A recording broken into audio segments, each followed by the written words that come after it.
today we are going to talk about an exciting subject. We are going to talk about Old Testament, something that sometimes you might find it hard to read it. But today we have Dr. Afshin to tell us how exciting is Old Testament. Hello, Brother Afshin. Thanks for joining to our youth session today on Sunday. Can you tell us a little bit about yourself?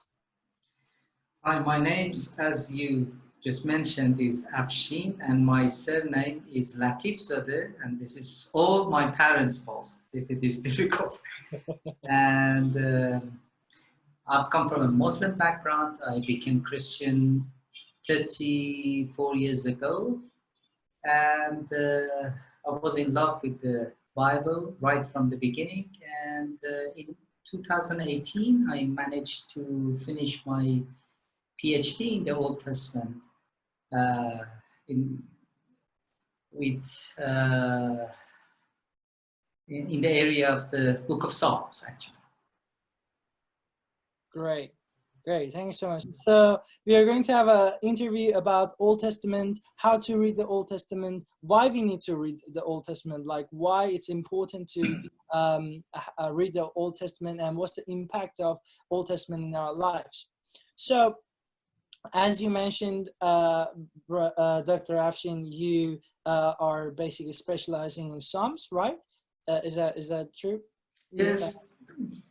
Yeah, and you have a PhD from Aberdeen University, isn't that correct? Absolutely. Right. So today we're gonna get a lot of wisdom from Dr. Afshin and Doubt it, but about Old Testament. My first question is, what's your favorite book in the Old Testament? This is the most difficult question. You see, if you ask a parent, who is your favorite children? Who is the one?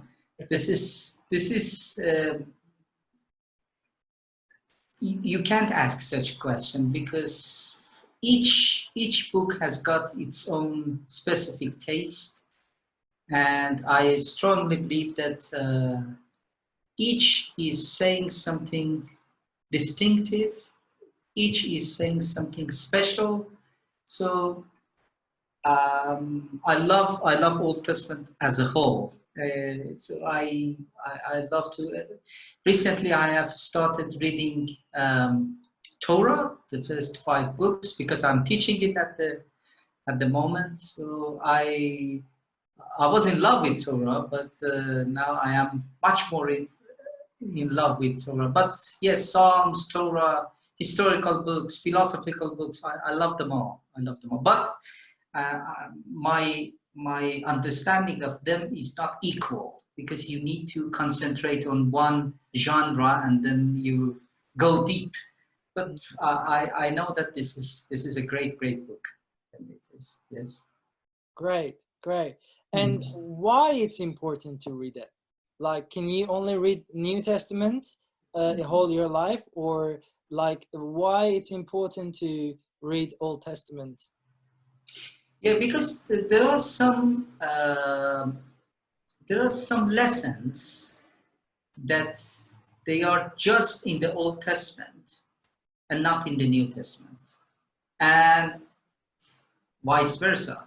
There is something in the New Testament that is uniquely there, and there are some issues in the Old Testament that are uniquely there. So without reading this, you are losing a huge chunk of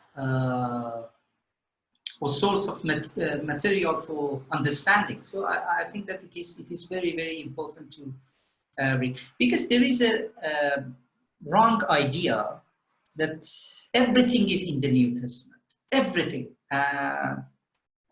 Yes, with regard to the revelation of God, a progressive revelation that is called technical word, that's in Christ, yes, in the New Testament. But how about our understanding of our world, creation? How about the concept of justice,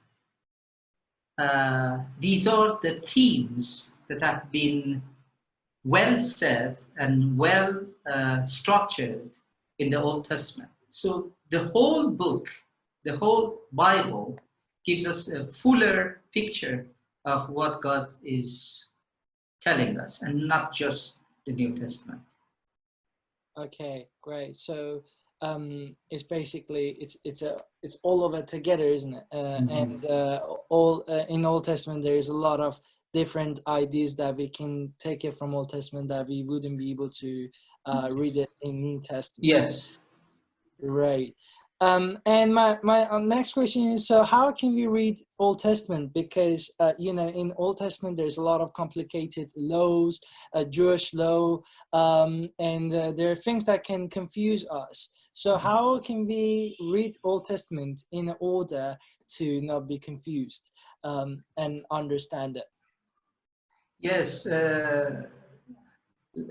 Right from the beginning, this desire to get rid of confusion is a utopia. You will be confused.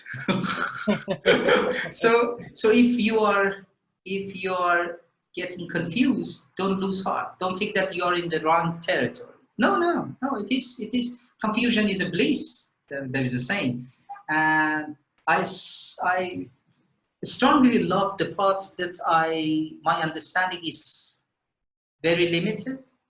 A couple of months ago, I started reading. One of my favorite. But it's not the favorite. It's not. But one of my favorite.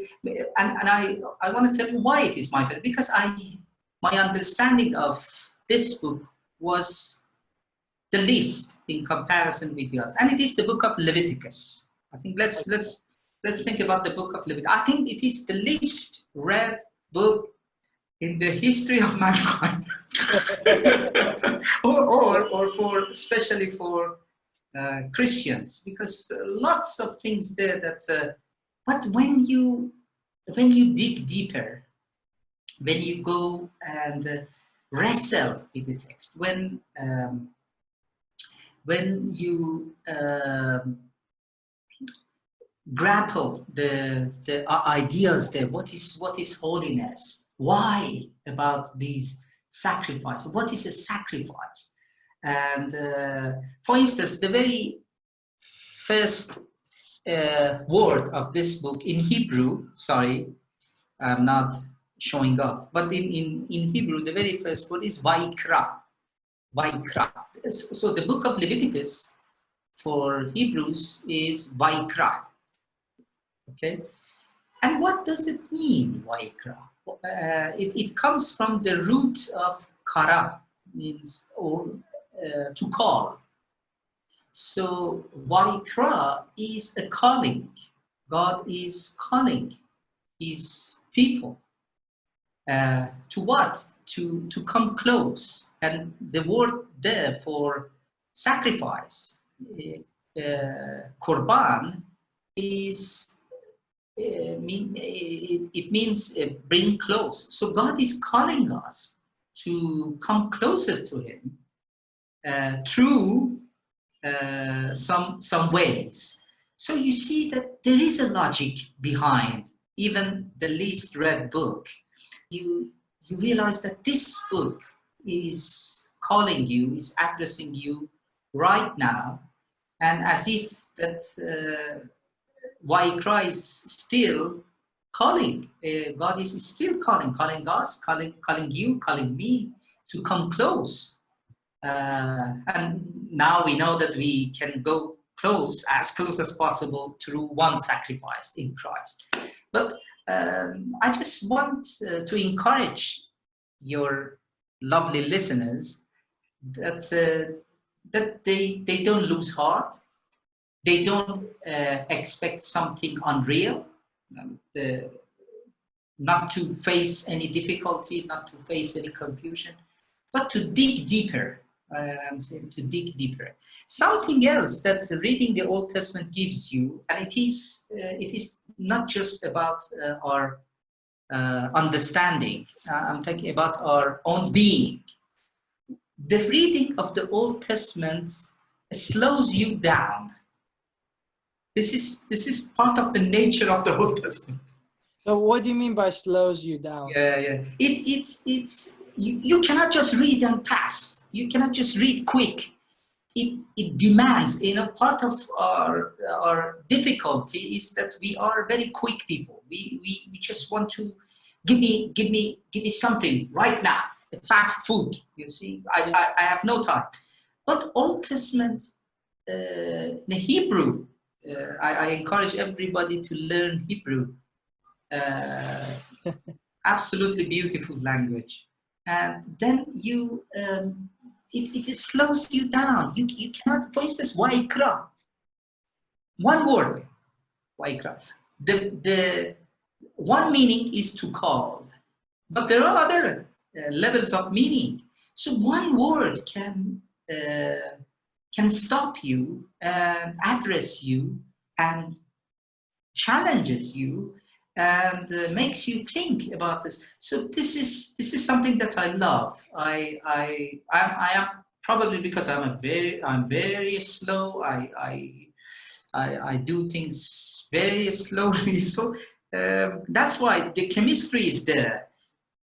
It wants me to slow down. I am already very slow, so we fall in love together. But this is very edifying. I think we need to slow down in reading the Bible, and Old Testament forces you to slow down. Okay. Yeah. So it's so I heard that Old Testament is the way it has been written, the literature that has been used is a literature that you need to read and think about it. It's yeah. So when we read the Old Testament, as you said, we need to read it and focus on it and meditate on it, isn't it? It is not just your capacity of meditating. The words, I mean, when I say the words, I mean the Hebrew words. The Hebrew words do mysteriously that, when you read Hebrew, then you think that, the text is full of surprises. The text is full of enigmas, and then it's caught you in somewhere that you think, what is happening? And then it fascinates you. It may be strange, but sometimes it is like it reading you, not you reading it. It is the subject and object is reversed. You see, you become part of the interpretation of the text, not the text you interpret it. But anyway, this is absolutely fascinating. I'm very much for it. Yes. Yeah, I hope I haven't confused you more. It seems like you're in love with Old Testament. I am. You're so passionate about Old Testament, which is great to see that. And so we have two more questions, which is quite connected what we talked about, and how Old Testament is connected to New Testament. So they are a family, and how are you connected to your younger brother? Yes. Through your parent, through your parent. It is God reading this story, and I believe that to know the New Testament deeper, you need to know the Old Testament, because it is like a journey. Let me use an illustration, may be helpful. You imagine a missile. That there is a platform to shoot it. Okay, and imagine that this is my missile. That or rocket or whatever. You launch that missile, and it goes from an point of origin. There is a point of origin, but there is a point of destination. Okay, so it goes from a platform to a destination point. This journey of imagine this journey of And imagine, now think about the concepts as missiles. You see, concepts as missiles. For instance, our understanding of God, it starts from the Old Testament. It launches the rocket, but it goes a certain direction, and then at a certain time, it falls down on its target. Okay, so it goes. If you come and see just the destination point, look at it. What is this? It is like an explosion. But when you go and see the way it has come from a long distance to here, and you see that there is a pattern, there is a map, or there is a purpose. That missile has been launched with a purpose. So there are some missiles that their falling territory, they are in the New Testament, like God. Who is God? That's in the final revelation. Our ultimate understanding of God is in Christ. So that missile from the Old Testament, it didn't start from here. It started from way back over there. And if you pay attention to the different stations or the different ways that it has come and evolved, progressed, and then fall down here, then you understand the destination point or the final destination much better than just looking at a big hole. And let me tell you something, there are some missiles that the falling territory where they ended their journey is not the New Testament, it's in the Old Testament. And I told you that I resembled missiles to concepts. Why do we have to care about our world or creation, sea, sky, different species, animals, land? Why? Because you see, this missile is in the Old Testament, and if you do not pay attention to this and just look at the final revelation, you are losing a lot. So if you pay attention to this, if this illustration of launching a missile, and pay attention to it, where was it?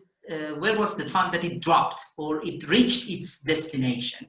You see some of these missiles in the New Testament and some of them in the Old Testament. So the concept of justice, it has been developed and evolved, and it has been everything said about it in the writings of the prophets.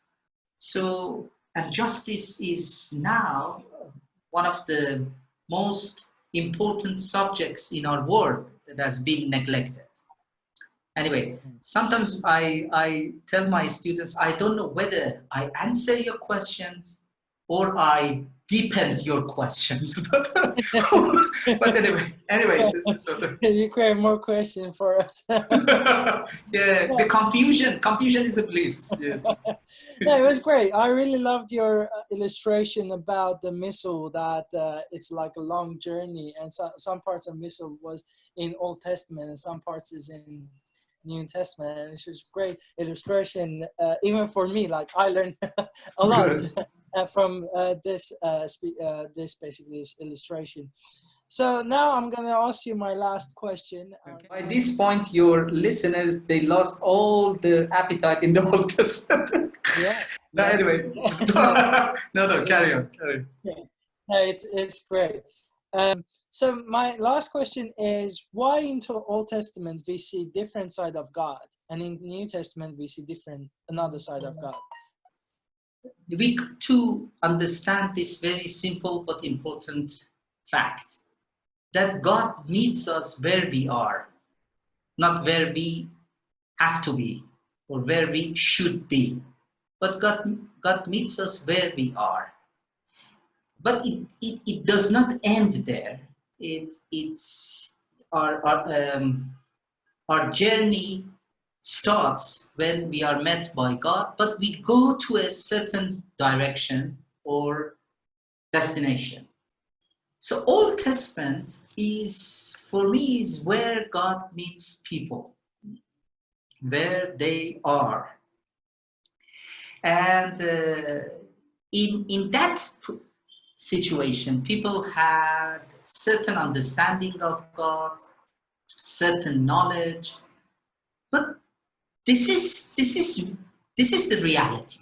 This is the, if somebody asks me and you that when was the time that God met you and did you have the same understanding of him at that point, our answer is we look very strangely to the guy who has asked this question. I said that how do you expect me to be like this when a few years ago God met me, or I came close to this kind of understandings. So we should not compare the different time zone of these two poles, I mean the Old Testament and New Testament, but we should look at it as a journey of meeting somewhere where he is or she is and taking him or her or them to where they should be. Okay, especially with regard to the understanding of God himself. This is a certain journey. You cannot expect that the people who are on the other side of this spectrum, I mean Old Testament, you cannot expect to have the same understanding of God in that area in comparison with the New Testament area. So this is called a historical necessity. This is something that all of us are being experienced. Your expectation of somebody that you want to start a journey with. Imagine that you are a teacher. You cannot expect high. You start from somewhere, and then during that journey you take him somewhere else. That's one I think one way of understanding the relationship between the Old Testament and it. But I already said there are some stopping points or some stations that the whole or the whole idea of, for instance, justice or our responsibility to look after the world. This is in Genesis chapter 1 and 2. These are all in the Old Testament. They did not continue to the New Testament. So we got to understand that this journey is not all the time from Old Testament to the New Testament. It is sometimes from Old Testament to the Old Testament. So the whole concept is evolved there. Something else that I want to say is God is not being changed. Because that question, it conveys that lots of killing over there, as if the Old Testament is a very violent book, but the New Testament is a very graceful book. The most violent book of the whole Bible is the last book of the Bible, and it is the book of Revelation. If you go there in chapter 19, or yes, I think chapter 19 of Revelation, 18, 19 of Revelation, it speaks of a war that the blood comes to the neck of. You see, this kind of violence is not existing in the Old Testament, and there are new ways of understanding that that block. You know, the most violent block is about the position of the promised land. And there are new ways of understanding it. And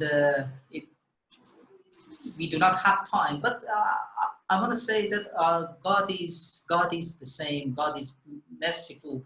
You know, the climax of introducing God, I believe, in the Old Testament is Exodus chapter 34, verse 6. 34:6. It says, Moses says that Adonai, Adonai is Yehe Vav-He, in Yod-He Vav-He. Adonai, Adonai, it says that Rav Chesed, it's full of love, Rav Chesed, full of love and full of faithfulness. This is the understanding of Moses of God. So this is our God, full of love and full of faithfulness. But this God has to meet people where they are, the way they understand. For instance, if at that time if we live together, God forbid, at that time, okay, and we both, if you imagine that you're an Israelite and I am a Canaanite, and you come to Canaan to possess my land, to possess the land that I'm there was just one choice, and it is either you kill me or I kill you. There is no other way. We cannot coexist. This concept of living together in peace and harmony is, I don't know, even modern people cannot do that. But in that time, it was a battle of survival. And as I said before, God meets us where we are. So what could have done Israelites if they didn't fight?